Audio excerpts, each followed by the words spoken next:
आपका अतीत चाहे कितना भी बुरा रहा हो, आप हमेशा एक नई शुरुआत कर सकते हैं। नमस्कार दोस्तों, मैं हूं बिंदु एक नई कहानी के साथ। एक प्रोफेसर क्लास ले रहे थे। क्लास के सभी छात्र बड़ी ही रुचि से उनके लेक्चर को सुन रहे थे, उनके पूछे गए सवालों के जवाब दे रहे थे। लेकिन उन छात्रों के बीच कक्षा में एक छात्र ऐसा भी था जो चुपचाप और गुमसुम बैठा हुआ था। प्रोफेसर ने पहले ही दिन उस छात्र को नोटिस कर लिया, लेकिन कुछ नहीं बोले। लेकिन जब 4-5 दिन तक ऐसा ही चला तो उन्होंने उस छात्र को क्लास के बाद अपने कैबिन में बुलवाया और पूछा, तुम हर समय उदास रहते हो, क्लास में अकेले और चुपचाप बैठे रहते हो, लेक्चर पर भी ध्यान नहीं देते, क्या बात है, कुछ परेशानी है क्या?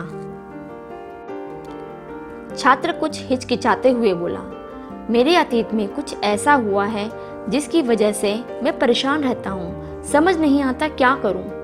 प्रोफेसर भले व्यक्ति थे। उन्होंने उस छात्र को शाम को अपने घर पर बुलवाया। शाम को जब छात्र प्रोफेसर के घर पहुंचा तो प्रोफेसर ने उसे अंदर बुलाकर बिठाया। फिर स्वयं किचन में चले गए और शिकंजी बनाने लगे। उन्होंने जानबूझ के शिकंजी में ज़्यादा नमक डाल दिया। फिर किचन से बाहर आकर शिकंजी का गिलास छात्र को देकर कहा, ये लो शिकंजी पियो। छात्र ने गिलास हाथ में लेकर जैसे ही एक घूंट लिया, अधिक नमक के स्वाद के कारण उसका मुंह अजीब सा बन गया। ये देख प्रोफेसर ने पूछा, क्या हुआ, शिकंजी पसंद नहीं आई? छात्र बोला, नहीं सर, ऐसी बात नहीं है, बस शिकंजी में नमक थोड़ा ज़्यादा है। प्रोफेसर बोले, अरे अब तो ये बेकार हो गया, लाओ गिलास मुझे दे दो, मैं इसे फेंक देता हूँ। प्रोफेसर ने छात्र से गिलास लेने के लिए अपना हाथ बढ़ाया, लेकिन छात्र ने मना करते हुए कहा, नहीं सर, बस नमक ही तो ज़्यादा है, थोड़ी चीनी और मिलाएंगे तो स्वाद ठीक हो जाएगा। यह बात सुन प्रोफेसर गंभीर हो गए और बोले, सही कहा तुमने, अब इसे समझ भी जाओ, ये शिकंजी तुम्हारी जिंदगी है, इसमें घुला अधिक नमक तुम्हारे अतीत के बुरे अनुभव हैं। जैसे नमक को शिकंजी से बाहर नहीं निकाल सकते, वैसे ही उन बुरे अनुभवों को भी जीवन से अलग नहीं कर सकते। वे बुरे अनुभव भी जीवन का हिस्सा ही है।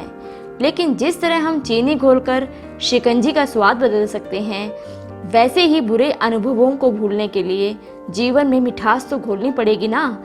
इसलिए मैं चाहता हूँ कि तुम अब अपने जीवन में मिठास घोलो।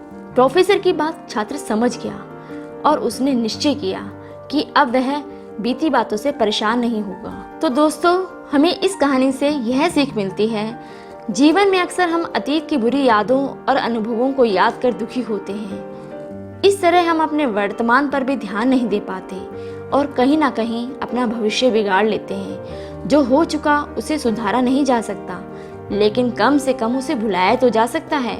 और उन्हें भुलाने के लिए नई मीठी यादें आज बनानी होगी। जीवन में मीठे खुशनुमा लम्हों को लाइए, तभी तो जीवन में मिठास आएगी। तो मेरी ऐसी लोगों से प्रार्थना है, प्लीज़ अपनी बुरी यादों से बाहर निकलें, वर्तमान में जीना सीखें, भविष्य को उज्जवल बनाएं। जिंदगी चाहे 1 दिन की हो या 4 दिन की, उसे ऐसे जियो कि जिंदगी तुम्हें नहीं मिली बल्कि जिंदगी को तुम मिले हो।